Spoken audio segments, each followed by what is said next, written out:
Welcome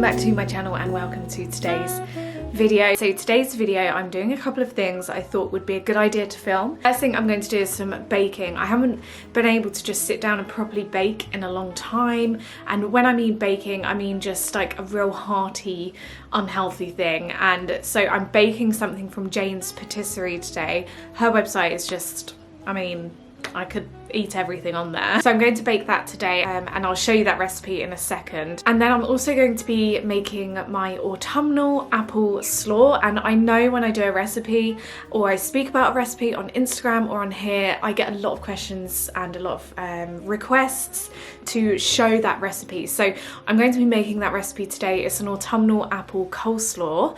It's really delicious. I actually make mine vegan. You can make yours non-vegan with one easy swap or two easy swaps, I think. It's a really simple recipe and it's one I'm really happy with, and we're going to be having apple slaw with some of our dinner tonight, so I thought I would make it and film it. I'm also going to do an IGTV of it, so if you ever need to refer back to it, going on Instagram is easier. Just, yeah, it's going to be on my IGTV anyway on Instagram. Anyway, I hope you're all doing very well. Let's get on with lots of baking and cooking. I'm very excited. Give it a thumbs up if you are. And by the way, if you're new, my name is Sophie. I upload 3 videos every single week, all about living your best life on a budget. And I specifically, well, pretty much every video we just talk about food. So if you like that kind of thing, do join us. Anyway, let's get on with some baking. Okay, I have laid out everything for the baking already. I've already measured it all. I don't know what that's doing there. I've already measured it all. Essentially, I just need to put all of this together. The recipe I'm using is a Jane's Patisserie and it's the Kinder Bueno cookies. They just look insane. I've seen quite a few people making these recently and I just couldn't hold off any longer. So I decided to make them and I'm very excited. Just look at the goo. Just look at the goo. The best thing about the Jane's Patisserie cookies is you can actually make the whole batch but then freeze a majority of it just before you cook it. So that's what I normally do because one cookie per time is definitely more than enough. They're incredibly rich. They're very big. They're very thick. So I actually just only cook 2 cookies once I've made the whole thing and then freeze the rest of the dough. But yeah, I just love how simple her recipes are.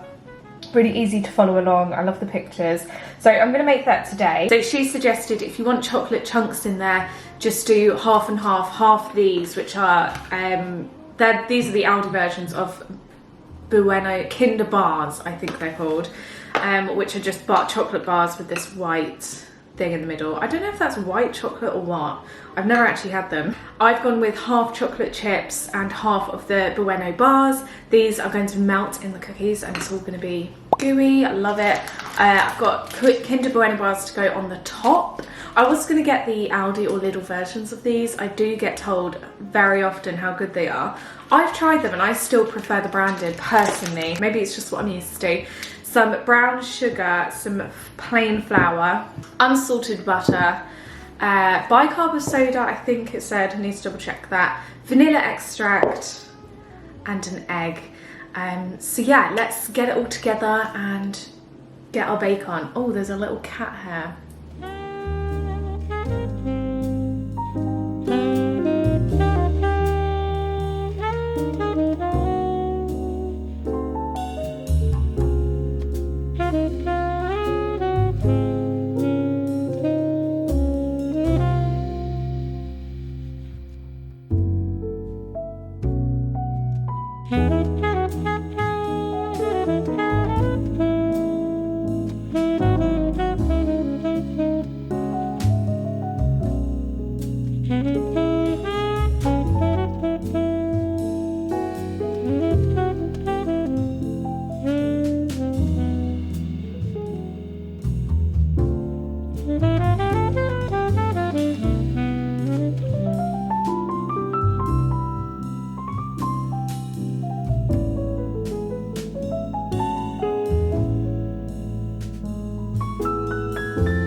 Have you ever seen Cookie Dough Like It?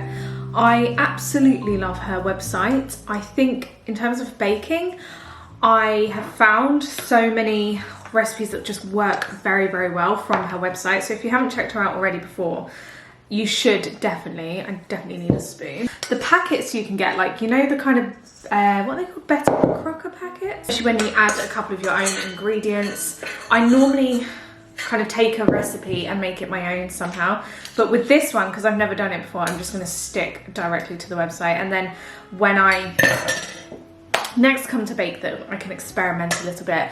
But now it's all together, don't worry, my hands are very, very clean. You roll it out and it makes 8 balls. I know 8 cookies doesn't sound like a lot, but 1 cookie is more than enough for me and more than enough for Lawrence. Let's roll them out into 8 little, well, big balls actually.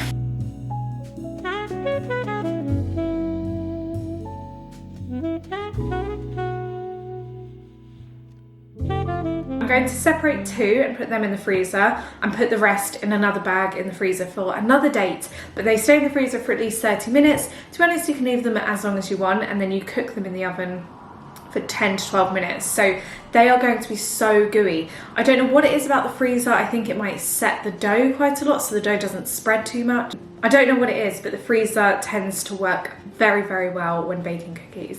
Anyway, I'll put these in the freezer now and we'll cook them in a bit. Okay, whilst the oven is preheating and the cookies are in the freezer setting, I thought I would move straight on to my apple autumnal slaw. So this is an autumn take on coleslaw. I do actually make my own coleslaw. It's very easy and it is simply the best coleslaw you will eat, and I love to make like a little variation of it around autumn. That's what the seasons are for, to change up what you're eating. I'll walk you through my autumn slaw now.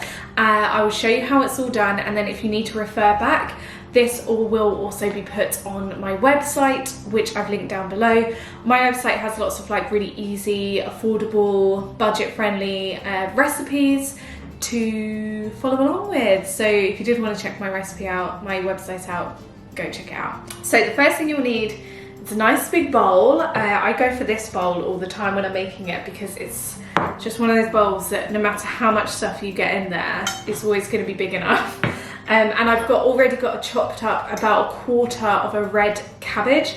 Now I always use red cabbage with this. You can use green, but I feel like red, nicer colour, and it's a bit more autumnal, it's a bit more wintry looking. So I've got 1/4 red cabbage already chopped up inside there. You need 2 small onions, or say 1 medium large onion. This recipe will make enough for about 4 to 6 people, or put it in the fridge and have it over like 4 different days. That's what we tend to do. A couple of carrots. I might only use 1 of these carrots, I'll let you know. Sometimes 1 is enough, sometimes 2 is good. A tart apple. So I use a cooking apple.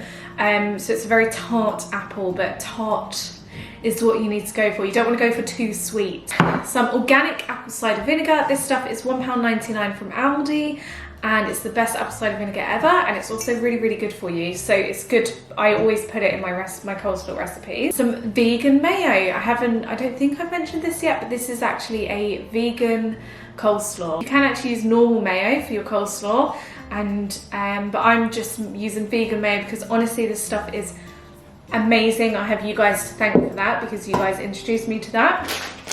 A little bit of demerara sugar, or you could use honey if you're not doing the vegan way. A pinch of salt, some black pepper, and a little bit of whole grain mustard. Let's get onto it. I'm probably going to use only 1 apple, but I've got the other 2 just in case I want a bit more than 1.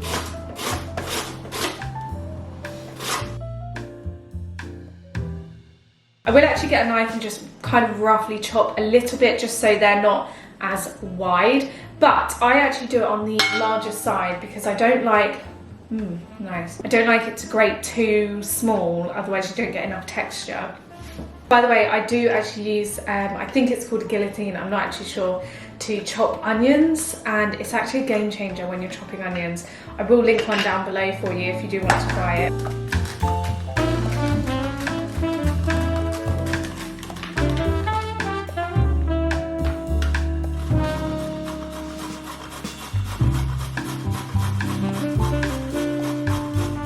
Okay, now all the food is mixed in together. There's no sauce in there yet. I did actually add about a quarter more of an apple just because I needed to. But look at, first of all, look at all of the autumnal colours. Isn't it just beautiful? What a beautiful time of year this is. The apples will start going a little bit brown. That is normal, but the apple cider vinegar will stop that from happening. So I'm going to add the apple cider vinegar first. And basically, I know how much apple cider vinegar to add. And it's just a big slush. But if you want to follow a recipe and just experiment first, just add 2 big tablespoons. Two big tablespoons. So I've just added in 2 teaspoons of this whole grain mustard. I'm going to add a tiny bit more, just another half a teaspoon. And you'll notice that there's lots of like little, just kind of like peppercorns. Stir it all around before you add the mayo. You want the everything else to combine before you add the mayo. But already, look at that. I mean, you could just eat it how it is. I have also added 2 teaspoons of demerara sugar, and then you just want to add your mayo. So it's up to you how much mayo you use. I use quite a bit. I make it quite creamy. This whole recipe is quite a creamy recipe. I add maybe 3 large tablespoons of mayo.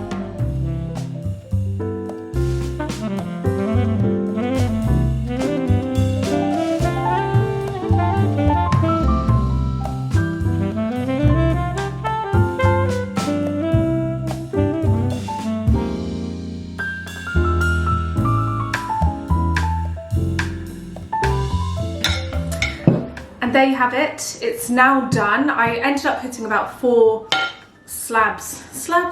dollops of the mayo in, maybe 4.5, just because I've made quite a large quantity. This will last us though a good few days. But honestly, it's such an autumnal, gorgeous, like the colours are just gorgeous. It's the best coleslaw you will have. Honestly, out of all the supermarkets, you cannot get better than this lovely homemade, and it's all really affordable, long lasting. It's oh my god. Alright, can I try it? It's really tart, but also like got a really nice sweetness. Did you try a bit with the apple? It's so good. Make sure you give it a stir each time before you serve it, because the sauce will run to the bottom. So good. Missed making so this. much like nice texture, nice smell, nice taste. If you do make it, do let me know. The recipe is on my Instagram as well as my website if you do want to refer back. But yeah, it's nice and easy, and once you've done it once, you'll remember how to do it the next time. And also you can change it up and down, can't you, for your own taste. The coleslaw's done. Now I can put the cookies in the oven. I just taken them straight out the freezer, and they're gonna go straight in the oven for about 12 minutes, and they're completely frozen. Well, they're actually thawing out a little bit now. And you really don't need to do anything. Some people push them down a little bit. I don't. They just sink a little bit, but they're like little cookie mounds.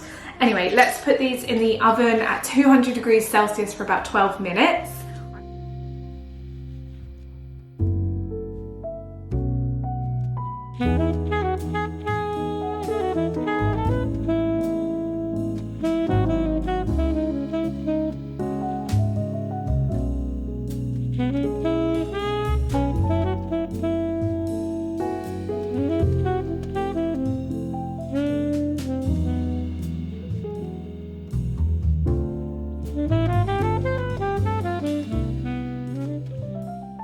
Okay, the cookies are out. As I said, the rest of the balls are in the freezer. We love doing that, don't we? We make them and leave them in the freezer. You can't have too many in the freezer, you genuinely cannot. Yeah, and you kind of forget about it and then you remember, and it's really good with ice cream. Anyway, let's try a bit each.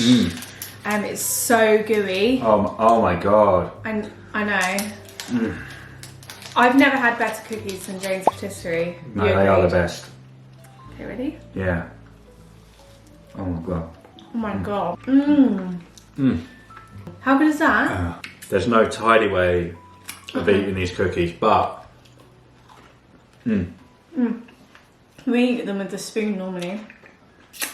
In a bowl with loads of ice cream. Oh, unreal. Again, 10 out of 10. 10 out of 10 Could cookies. not recommend enough. Anyway, hope you enjoyed today's video.